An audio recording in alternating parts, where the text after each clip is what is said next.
भगवान सदा से है, भगवान इस सृष्टि को बनाता है, भगवान हम सबको बनाता है। ये बातें हमने खूब सुनी हैं और जिस रूप में सुनी है उस रूप में हम दूसरों को सुना देते हैं। ये बातें भीतर कम उतरती हैं,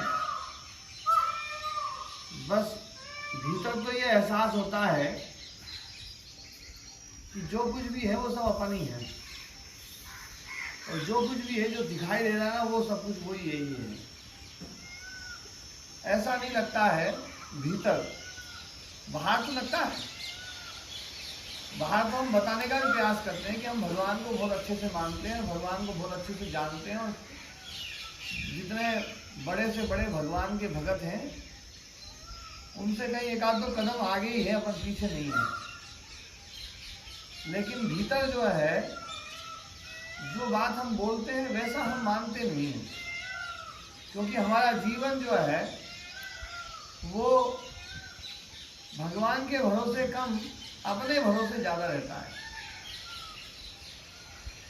मैं आप लोगों का नहीं, मैं तो अपने स्वयं का जीवन देखता रहता हूँ और उसी आधार पर कुछ बातें बोलता हूँ।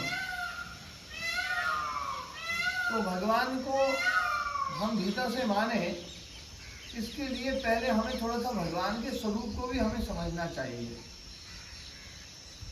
आज मैं थोड़ी सी चर्चा भगवान का जो नाम है ओंकार, उस ओंकार के ऊपर कुछ चर्चा करूंगा।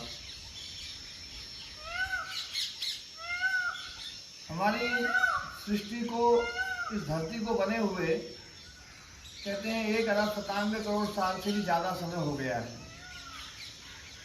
1,97 करोड़ 29,49,000 और 123 वर्ष जो है, ये ज्योतिष की काल गणना के हिसाब से ये इतना समय हो चुका है। और इतने लंबे कालखंड में इतने ऋषि महर्षि महापुरुष इस धरती पर पैदा, और ऐसे ऐसे महापुरुष पैदा हुए जिन्होंने ऐसी ऐसी रचनाएं करी हैं जो रचनाएं कालजयी हैं। जैसे कुछ शास्त्र हम देखें तो वो शास्त्र मिटने वाले नहीं हैं, समाप्त होने वाले नहीं हैं। आप वेदों को देखें, वेद जो है वो बहुत मिटाने का प्रयास किया लोगों ने, पर वेद नहीं मिटे। श्रीमद् भगवत गीता को देखो, श्रीमद् भगवत गीता एक ऐसा शास्त्र है जो थोड़ा भी व्यक्ति समझदार होगा तो उसको लगेगा कि वास्तव में ये मानवता के लिए ये शास्त्र बहुत आवश्यक है।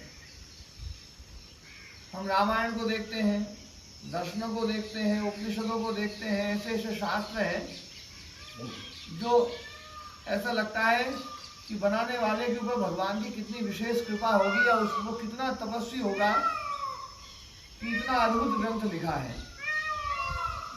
तो बहुत सारे महापुरुषों ने अपने जीवन को लगाया, अपने जीवन में उन्होंने जो खोज करी वो उन्होंने उस शास्त्रों में लिखा है। और मेरे से भी कोई पूछे कि पिछले करोड़ों वर्षों में भारतीय ऋषियों ने, भारतीय मनीषियों ने, महात्माओं ने, संतों ने जो पुरुषार्थ किया है, मेहनत करी है, उसमें सबसे बड़ी खोज क्या है? तो सबसे बड़ी खोज है ओंकार की खोज। आप लोगों ने सुना होगा कि आज भी जो है हम ब्रह्म को शब्द के रूप में मानते हैं। शब्द ब्रह्म, शब्द ब्रह्म। शब्द जो है,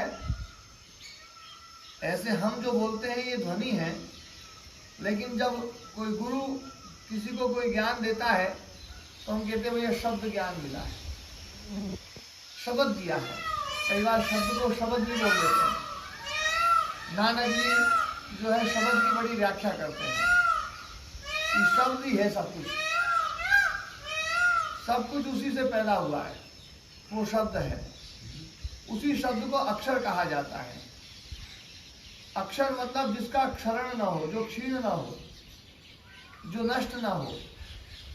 और नष्ट वो नहीं होता है जो पैदा नहीं होता है, जो पैदा होगा वो नष्ट होगा। तो अक्षर जो है, अक्षर वो है जो नष्ट नहीं हो, और नष्ट वो नहीं होता है जो पैदा नहीं होता है, जो सदा से है और सदा तक रहेगा, वो है अक्षर। तो वो जो अक्षर है वो है ओंकार।